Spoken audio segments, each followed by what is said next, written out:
right now on 5 on Your Side at 10. Tonight, a councilman's seat on the line. Ignorance of the law is not a defense. Renewed allegations of nepotism, and now the prosecutor says he has proof. After a dry period today, and arguably the driest period we've had in days, we're tracking another round of rain overnight off to the southwest. How much of your weekend is going to be wet, and when we're going to finally see some colder weather? Our top story, holiday tragedy. You got a family coming home at Christmas and then they perish. It's unspeakable. The loved ones of a mother and her 2 young children now sharing their grief. Thank you for joining us at 10 tonight. I'm Brent Solomon. Mike and Kelly have the night off. We're learning more about a deadly Christmas Eve crash in St. Francis County. It happened Tuesday night on Highway 00, just south of outside of Farmington. 3 members of a young family were killed, and incredibly 1 child survived. New at 10, 5 on Your Side's Robert Townsend shows us how the tragedy has hit a close-knit community. She loved the kids severely. Family members say 28-year-old Lizzie Kennedy cherished her children, 3-year-old Brody, 4-year-old Jax, and 6-year-old Braxton. She taught them their numbers and colors, and she done a wonderful job with. Investigators say around 7:30 Christmas Eve night, Kennedy and her kids traveled northbound on Route 00 near Farmington. She had been at her parents' for Christmas. The young mom behind the wheel of her Ford F-150 when her vehicle left the road and smashed into a tree. Kennedy died at the scene. Jax and Braxton passed away at a hospital. Reliving the holiday heartbreak instantly brought the boys, grandma, and this veteran firefighter to tears. Extremely gut-wrenching, and it's unspeakable. Remarkably, the couple's baby boy, Brody, only suffered a bruise. God saved him. God has a plan for that young man. Right now, investigators with the Missouri State Highway Patrol don't know what caused the mom to lose control of her truck and crash.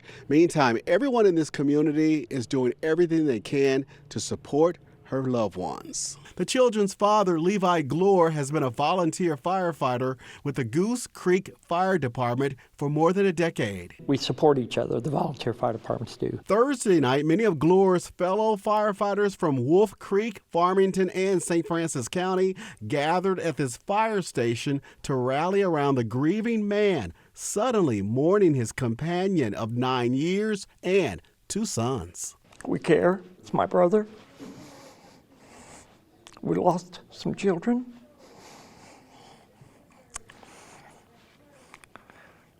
Hard part of life. Very hard. How do they get through this hard time? 1 hour, 1 day. We'll walk through it together. Robert Townsend, 5 on Your Side.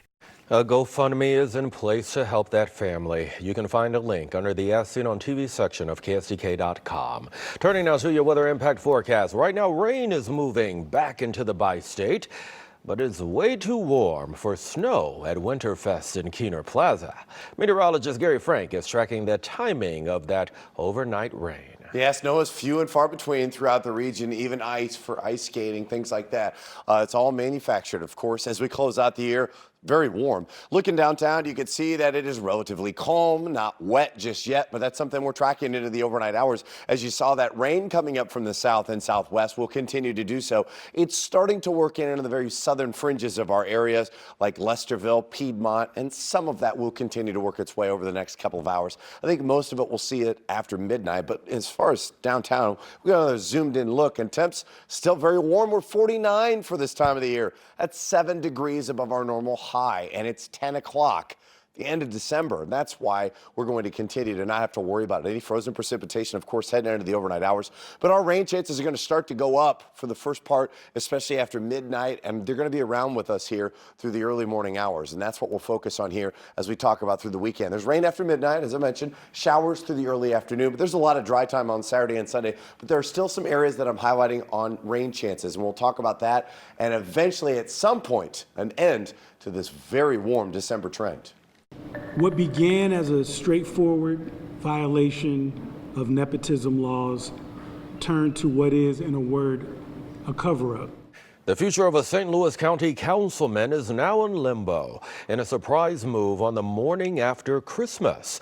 Prosecutor Wesley Bell releasing what he says is proof Dennis Hancock violated the state constitution and illegally hired his stepdaughter. 5 on your side's Laura Bercheski is here with that evidence and with reaction from the councilman. Fill us in, Laura. Brent, this is the second time St. Louis County Prosecutor Wesley Bell has filed to have Councilman Dennis Hancock removed. But this time he's facing 2 charges, one for nepotism and another alleging official misconduct to hide nepotism.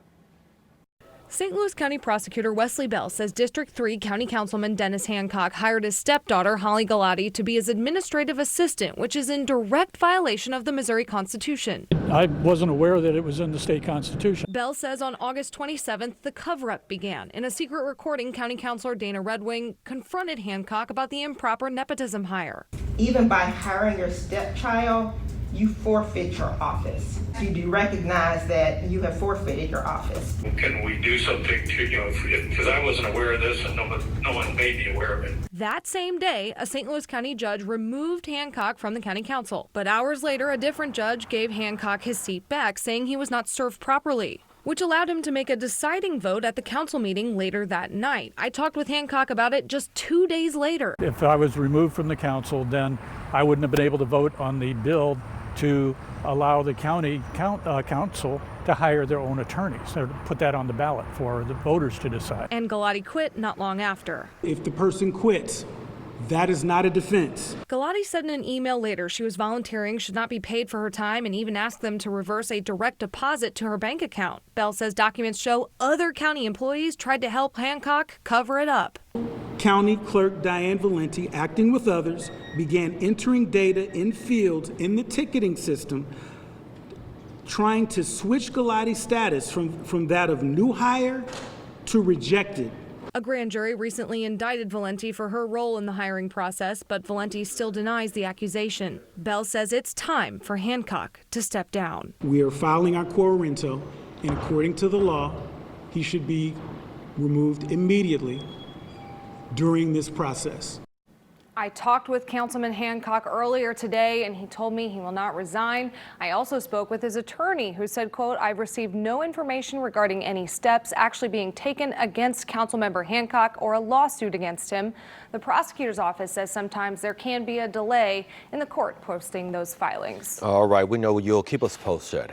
Tonight, the second suspect charged in the murder of CBC hockey player Colin Brown remains in jail. He will stay there until his trial.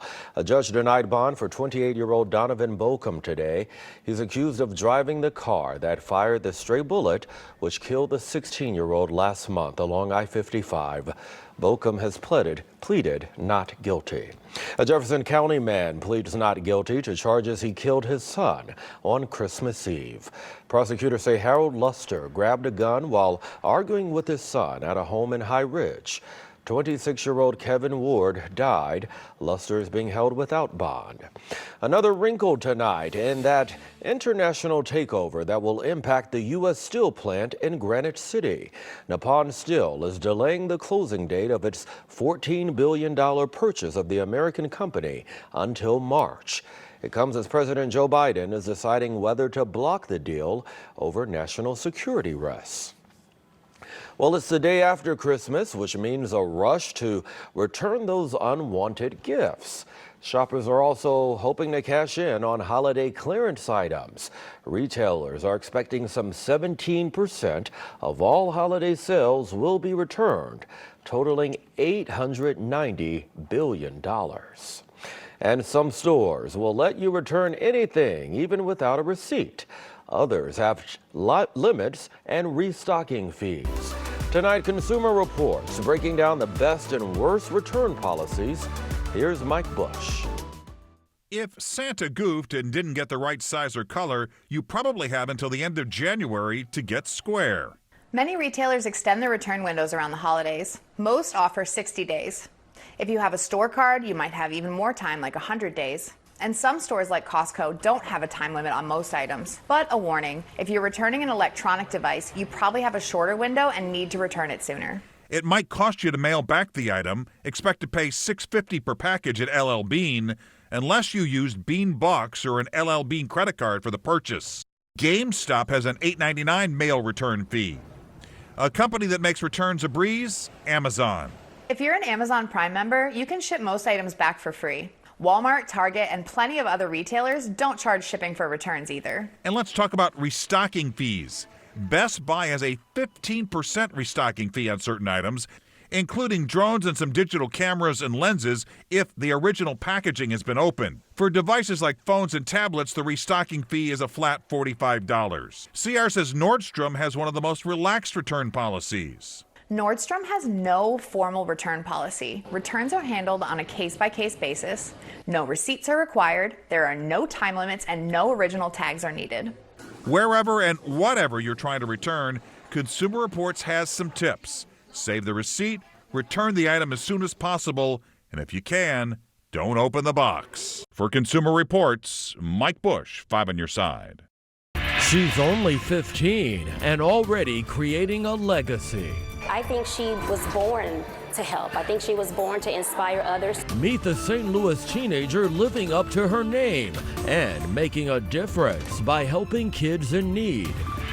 Temperatures in the mid-40s to start our morning, and that was 3 to 4 degrees above our average high this time of the year. That's how abnormally warm it's been. When the cold air finally arrives, and if it gets here in time for the weekend. Well, as we wind down the year, we continue to look back at some of the people who are making a difference. Tonight, Mike Bush has the story of one teen who's already creating a legacy. Making a Difference is sponsored by Midwest Bank Center. They say wisdom comes with age. But as you're about to find out in tonight's Making a Difference report, one St. Louis teen is proving that compassion knows no calendar. We need to get some more kids to play with us. Most children dream about tomorrow. You want to play Uno? Legacy Jackson Yeah. couldn't wait that long. Xavier, you going to be on my team? Yeah. The 15-year-old's impact can be seen in every smile in this play space inside Gateway 180, an emergency shelter for families. Hi, how are you? And it all started with a little girl who couldn't sit still while the grown-ups did all the giving. 4. While other kids were learning their ABCs, Legacy was learning a different lesson, one about giving back. Every Christmas morning we would go out and feed the homeless before we got to go home and open our gifts, and Thanksgiving and any opportunity that my mom really saw for me and my brother to do community service. But at every service project, this tiny volunteer noticed something missing: other kids. It was very annoying because every time she's like, there are no kids here. And I knew, like, before we even got there, she's going to be complaining about the kids. So one night at dinner, 7-year-old Legacy served up an idea that would change everything. To have community service or to do community service while having fun. That dinner table dream became Little Legacies, where young hearts learned to serve by spreading joy, from giving teddy bears to cancer patients to brightening days at senior centers. Legacy turned giving back into a celebration. Picture being awakened by your mom at 4 a.m. Her idea proved so powerful, she became the youngest person in Missouri to give a TED Talk. And we put a lot of smiles on the kids' faces. Sharing her message alongside world-changing adults. And hope that you will be inspired to do what you can to make the world a better place. If you're down, she would like lift you up and make you laugh and stuff. And like just being around her, she's like so uplifting. I love it, love it, love it. Her latest project? Transforming this once worn play space at Gateway 180. You don't necessarily equate a homeless shelter with joy, but that's what Legacy brought. Yes, that's your name. Here you go. But don't expect her to take a bow. How can you be an agent of change in your community? She didn't even like getting applause after her TED Talk. You don't like getting applause? How come? No, I don't know. I just feel like I'm just doing what I'm supposed to be doing. 1, 2, 3. A humble spirit that has proven contagious. I think she was born to help. I think she was born to inspire others, to do for others or serve for others. I wanted to be just like her some days. All right, 1, 2, 3. It takes a lifetime to build a legacy. Get over here. There you go. But at 15, Legacy Jackson is already showing us how it's done. I got Uno. Take Uno. Building hers one smile at a time. If you'd like to learn more about Little Legacies, we can connect you to their Facebook page when you visit this story on our website. And a reminder, if you know an inspiring person or someone making a difference for others, let me know by email at mbush@ksdk.com. A celebration of the first night of Kwanzaa at the Missouri History Museum tonight. It's a week-long celebration of African American roots and culture, and this was the first time the museum held a full-blown celebration for the holiday. St. Louis does have a deep history of Kwanzaa. Recognizing Kwanzaa and then seeing that our history museum is actually recognizing it with us is just empowers us a lot more. And the Missouri Botanical Garden is actually hosting its Kwanzaa celebration Saturday. That's from 9 until 1. It's one of several events around town this weekend. Well, we have Scott off tonight, but no worries. Meteorologist Gary Frank is joining us with that weather impact forecast. Yeah, good evening, Brent. Enjoying some nice warm time to close out the year as we continue to look at just about everywhere. And it's the same thing we've been saying 4, 5, 6, and 10. Really, at any newscast, myself, Anthony, tomorrow morning, going to be talking about warmer air that's in place.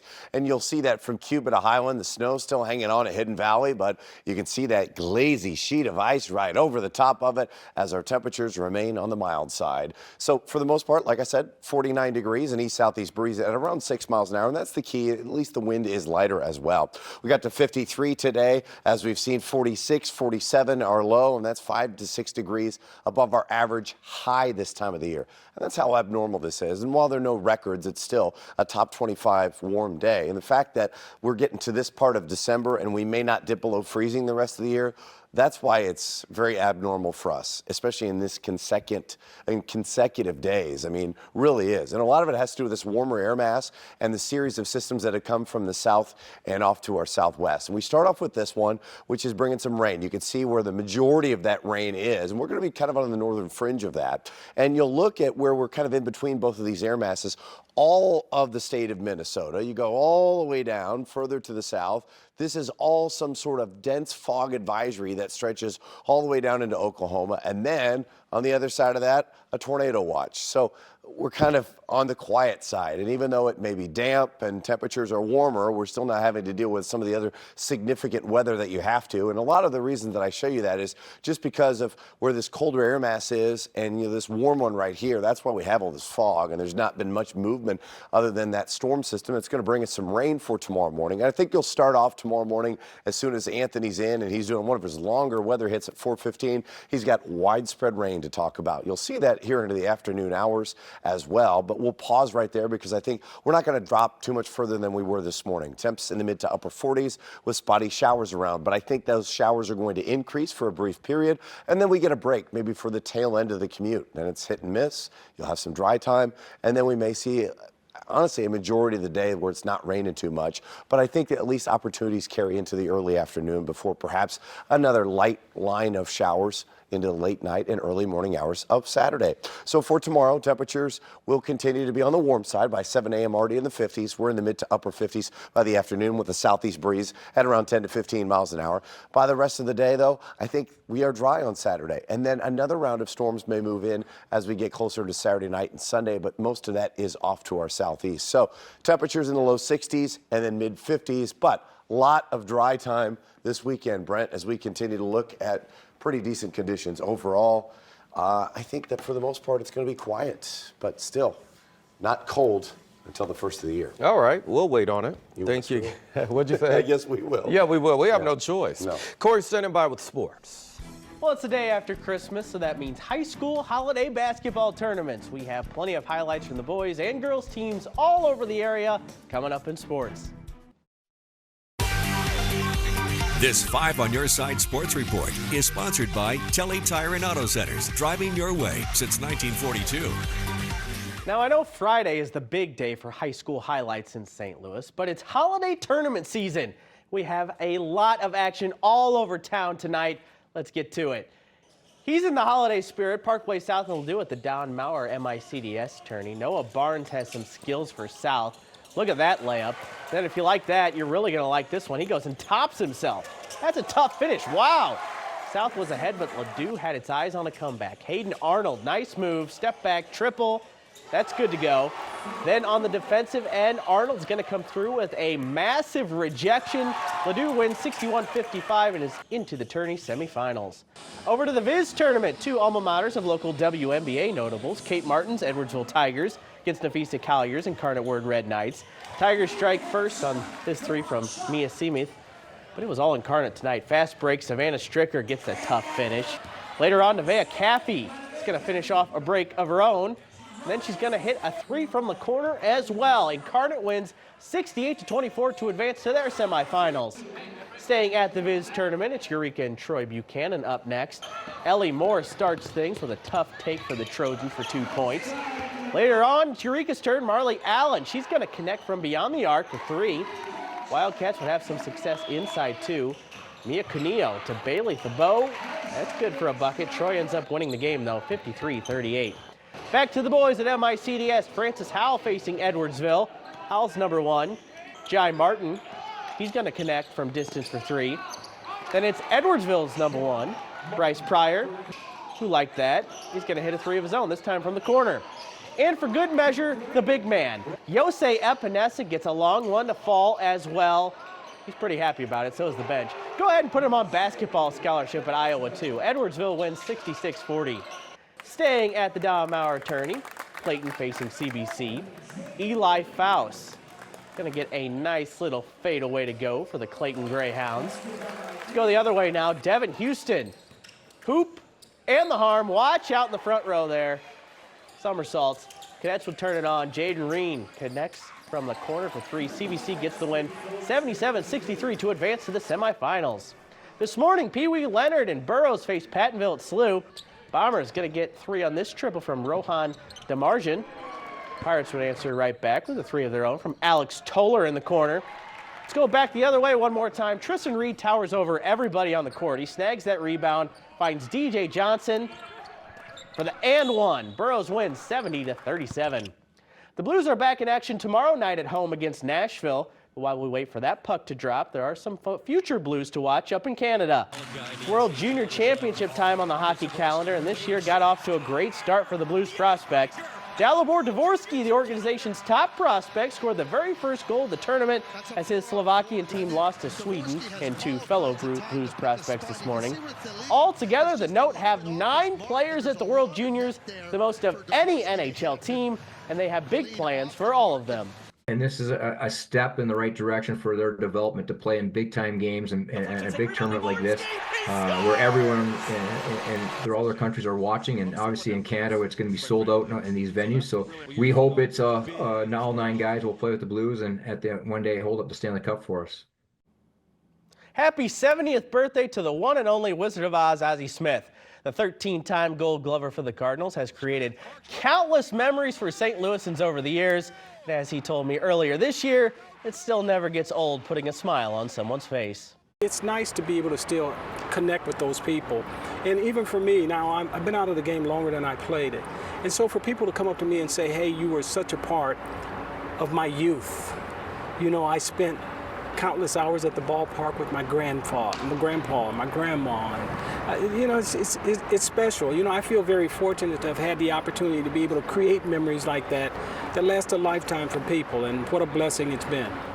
You know, for Ozzie's birthday, I was going to do a traditional backflip out onto the set for my sportscast. I didn't want to show off too much. And what's that saying he said earlier in the newscast at 6? Earlier today? Yeah, and then I said it, remember? Oh, go crazy, folks. Go crazy, folks. Go crazy, folks. I was hoping you'd remember. Yes. If not, you were going to leave me hanging. Corey, thank you much, my friend. All right, check this out. The director of photography for the St. Louis Cardinals captured a rare sighting of a red bird of another feather. He found a yellow cardinal in his backyard. The Audubon Center in West Alton says the yellow feathers are caused by a genetic mutation that only affects 1 in a million cardinal birds. How about that? We'll be right back. St. Louis City now runs on Dunkin'. The popular donut and coffee chain opened its first location in the city limits. There are dozens of locations in surrounding counties. This new one is in the Bevo Mill neighborhood on South Kings Highway. Well, you can end 2024 as a billionaire. Tomorrow night's Mega Millions drawing jackpot grown to $1.15 billion. No one won the $1 billion prize on Christmas Eve, but one lucky player in Missouri has a $1 million winning ticket. They matched the first 5 numbers drawn Tuesday night, which, by the way, were 11, 14, 38, 45, and 46. And 3. There you go. Yeah. And, you know, we're going to continue to see a lot of those similar numbers on our 7-day forecasts, as you would say. So that's what you should do, is pick some of these numbers in sequential order and play them and split a little bit with us. All right, buddy. If you win that, you know, don't come back to work. You got it. Yeah? Thank you, my friends. Have a great night.